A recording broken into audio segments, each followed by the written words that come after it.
अब देखिए planks quantum theory जो है क्या बोलता है, आप जितना भी पढ़ते जा रहे हो वो सब इंपॉर्टेंट टॉपिक है। किसके लिए? कंपटीशन के लिए। छोटे छोटे जो कंपटीशन होता है ना उसमें ये सबसे क्वेश्चन ज्यादा आता है।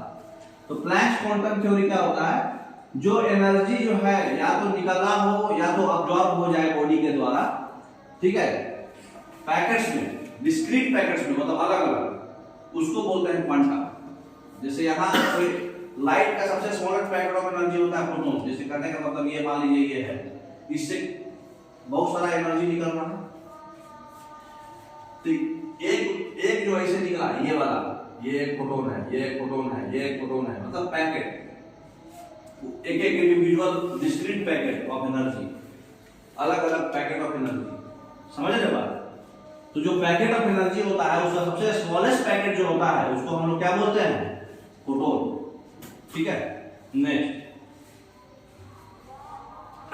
तो प्लैंक क्वांटम थ्योरी बोल रहा है कि प्रत्येक फोटोन चाहे क्वांटम जो होता है, प्रत्येक क्वांटम का जो एनर्जी होता है उसके फ्रीक्वेंसी के डायरेक्टली प्रोपोर्शनल होता है। अगर आप फ्रीक्वेंसी बढ़ाइएगा तो एनर्जी बढ़ेगा, एनर्जी बढ़ेगा तो उसका स्पीड बढ़ जाएगा। अभी पढ़ेगा कि फ्रीक्वेंसी बढ़ेगा तो स्पीड बढ़ेगा, फ्रीक्वेंसी ज्यादा होगा तो नंबर ऑफ वेव्स ज्यादा होगा पर सेकंड। तो एनर्जी जो होता है उसके फ्रीक्वेंसी के डायरेक्टली प्रोपोर्शनल होता है। ये प्रोपोर्शनलिटी साइन हटाने के बाद जो है प्लैंक्स क्वांटम थ्योरी के अनुसार उनका क्वांटम का कांस्टेंट आता है प्लैंक्स कांस्टेंट, E बराबर h म्यू। ठीक है, तो अगर हम म्यू की जगह पे यहाँ c बाई लैम्डा भी लिख सकते हैं, क्योंकि पहले भी पढ़े थे ना, म्यू बराबर c बाई लैम्डा, क्योंकि स्पीड और फ्रीक्वेंसी और वेवलेंथ को गुणा करते हैं तो स्पीड मिलता है। तो फ्रीक्वेंसी बराबर क्या होगा? Speed by lambda. तो यहाँ पे हम फ्रीक्वेंसी बराबर स्पीड बाई लैम्डा भी लिख सकते थे। तो E बराबर hc बाई लैम्डा और E बराबर h म्यू, ये कौन दिया है? Planck's quantum theory. प्लैंक साहब, प्लैंक साइंटिस्ट का नाम है, इसलिए उनके नाम पे h प्लैंक्स कांस्टेंट है। ठीक है, और ये प्लैंक्स कांस्टेंट का वैल्यू होता है फिक्स 6.626 × 10⁻34 जूल पर सेकंड, है ना। तो टोटल अमाउंट ऑफ एनर्जी जो ट्रांसमिट होगा वो हमेशा जो है एनर्जी ऑफ क्वांटम के मल्टीपल में ही होगा। तो टोटल अमाउंट ऑफ एनर्जी जो होगा वो h म्यू जो आएगा, ये क्वांटम, एक क्वांटम का है तो n होगा, इंटीग्रल मल्टीपल होगा, माने इंटीजर, कभी भी 1/2 3/2 नहीं आएगा, n मतलब एक फिक्स नंबर आएगा। तो हमेशा एनर्जी का ये फॉर्मूला है, ये फॉर्मूला भी आप अपने डायरी में नोट कर लेना। ठीक है, दोनों अभी पीछे वाले स्लाइड में भी 3-4 फॉर्मूला था, इसमें भी 3-4 फॉर्मूला, एक जगह फॉर्मूला सारे डायरी में आप लिख लेना सब लोग। नेक्स्ट, अब बताओ कितना नंबर ऑफ फोटॉन्स होगा जिसका वेवलेंथ जो है 4000 पिकोमीटर है, जो एनर्जी दे रहा है 1 जूल ऑफ एनर्जी। अभी हम लोग फॉर्मूला क्या पढ़े? E बराबर hc बाई लैम्डा। जब हमारे को वेवलेंथ दिया रहेगा तो हमारा फॉर्मूला क्या है? E बराबर hc बाई लैम्डा। E भी दे दिया 1 जूल है, C तो पता ही है 3 × 10⁻8 होता है, H भी पता है 6.626 × 10⁻34 होता है, और लैम्डा भी पता है, तो उससे n नहीं निकल जाएगा। देखिए निकाल के बता देता है, क्योंकि ये थोड़ा वो है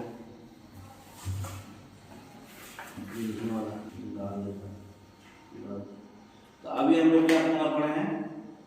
E बराबर n h c by lambda, सब हमको दिया हुआ है, खाली n निकालना है। एनर्जी कितना है हमारा? 1, n हमको निकालना है, छोड़ देते हैं n। h हमको फिक्स पता है, n h कितना होता है? 6.626 × 10⁻34। समझ रहे हैं?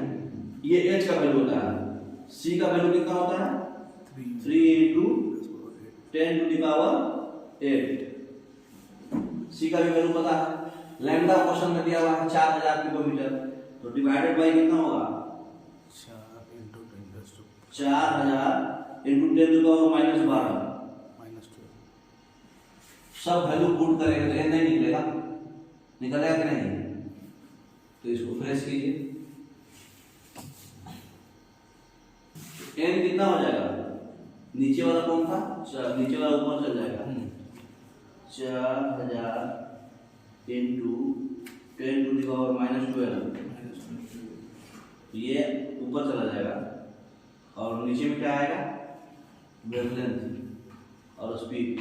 तो 6.626 इंटू 10 टू द पावर -34 और into 3 into 10 to the power 8। बताइए डिवाइड करने में कितना आएगा, 6 दिया 18 के लगभग, -34 और +8 कितना हो जाएगा, -26। -26 ऊपर जाएगा, 12 -12 है तो प्लस इंटू 14 हो जाएगा 10 के पावर। समझिए ये बात को, -34 है भाई, +8 है, ये कितना हो जाएगा, -26। और -26 अगर ऊपर जाएगा तो बन जाएगा +26। तो +26 है या -12 है, कितना हो जाएगा, +14। 10 की पावर 14। अब इधर कितना है, 6 दिया 18 अप्रोक्स 20 मान लेते हैं इसको। ये 20 मान लेते हैं और ये 20 है, इसको कितने बार में कटेगा, ये 20 को 4000 को कितने बार में काटेगा, तो 200। 20 दूनी 200, तो 2.0 मतलब 200 मान लो, तो छोड़ो 200 इंटू 10 के पावर 14 कितना बनेगा वो, 200 इंटू 10 के पावर 14 है। तो 100 को भी 2 इंटू 2 पावर 2 इंटू 10 के पावर 2 लिख सकते हैं। तो ये इंटू 2 और इंटू 14 और 2 कितना हो जाएगा, 16। D option. समझ में आ रहा बात, देखो ऊपर से एक बार और लिख देता है, इसको डिलीट करिए। तो ये हो गया आपका 4000 इंटू 10 के पावर 14, नीचे वाला सब कट गया, नीचे में अप्रोक्स में 20 आया, 6.63 इंटू 3 20 के अप्रोक्स आइडिया ले लेते हैं, ठीक है। तो 20 से कितने बार में कटेगा, 200 बार में। 200 को हम लोग 2 इंटू 10 टू पावर 2 लिख सकते हैं कि नहीं, इतना चीज बताओ आप।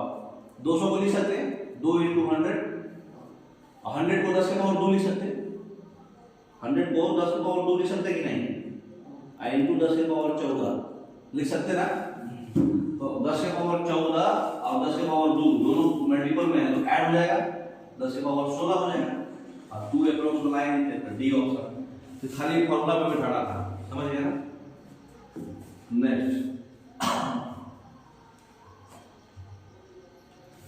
उसी तरह से अगला क्वेश्चन हमारा क्या पूछ रहा है कि 10 to the power -17 joule of energy generated by the interior of human eye. एक आदमी को आंख में 10 के पावर -17 जूल ऑफ एनर्जी का जरूरत है कोई ऑब्जेक्ट को देखने के लिए। How many photons of green light, जिसका लैम्डा दिया हुआ है, आप need to generate this amount of energy. तो फिर वही पूछा है, आपको क्या दे दिया, एनर्जी दे दिया, वो 1 जूल था।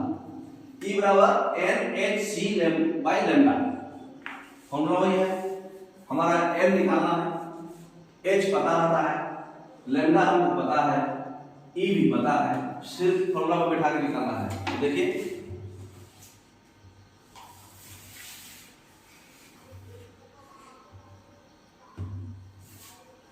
फिर वही फॉर्मूला लगाएंगे हम, कौन सा, E बराबर NHC बाई लैम्डा, ठीक है। कितना है हमको, M बराबर क्या हो जाएगा इससे बताइए, M बराबर E into lambda divided by H into C होगा ना। ये नीचे वाले लैम्डा को हम क्रॉस मल्टीप्लिकेशन में ले गए, ये E है, ये लैम्डा को क्रॉस ले गए तो इधर क्रॉस बन जाएगा और यहाँ H छोड़ दिए, HC को नीचे ले आए, ठीक है। तो L बराबर ये हमको निकालना है क्वेश्चन में, E into lambda by H into C, ठीक है। E कितना है हमारे क्वेश्चन में, 10 के पावर -17, लैम्डा कितना है 550 इंटू 10 के पावर -9, सबको स्टैंडर्ड पर डालना है। H हमको पता है 6.626 इंटू 10 पावर -34 होता है, C भी हमको पता है 3 इंटू 10 पावर 8 होता है, बस बैठा देना है, कैलकुलेशन करना है। अब कैलकुलेशन तो भाई खुद ही करना पड़ेगा ना, इसको डिलीट करिए।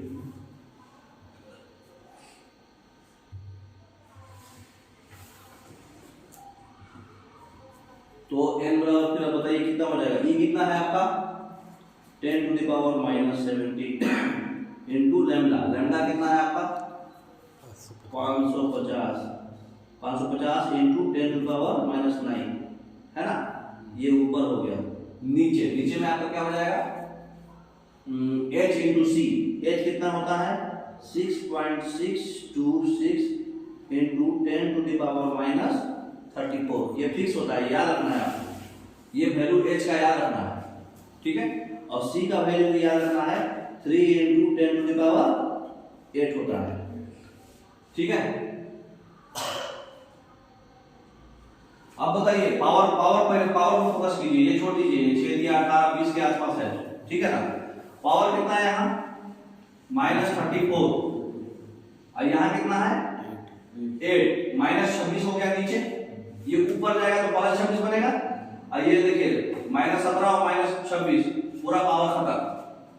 कैलकुलेशन आसान हो गया कि नहीं? अब पावर पूरा खत्म हो गया कि नहीं? देखिए ऊपर में पावर कितना है -17 -9 -26, नीचे भी -26, तो पावर खत्म, खाली 550 और ये नीचे जो कैलकुलेशन है अप्रॉक्सीमेट 20, 550/20 जो आंसर आएगा वही आंसर होगा। समझ में आ रहा बात? तो 550/20 से अप्रॉक्स कितना आएगा 27 के आसपास 28। हाँ वही 28 जो भी आंसर हो ये ऑप्शन। तो आपका कैलकुलेशन तो आप खुद ही करोगे ना, हम खाली फॉर्मूला याद रहना है, बस फॉर्मूला याद रहेगा तो आप उसको बिठा सकते हैं। समझ गए? अब है ब्लैक बॉडी रेडिएशन, ये हम लोग कल पढ़ेंगे। ठीक है, ब्लैक क्वांटम थ्योरी आपको समझ में आ गया होगा। Okay, thank you.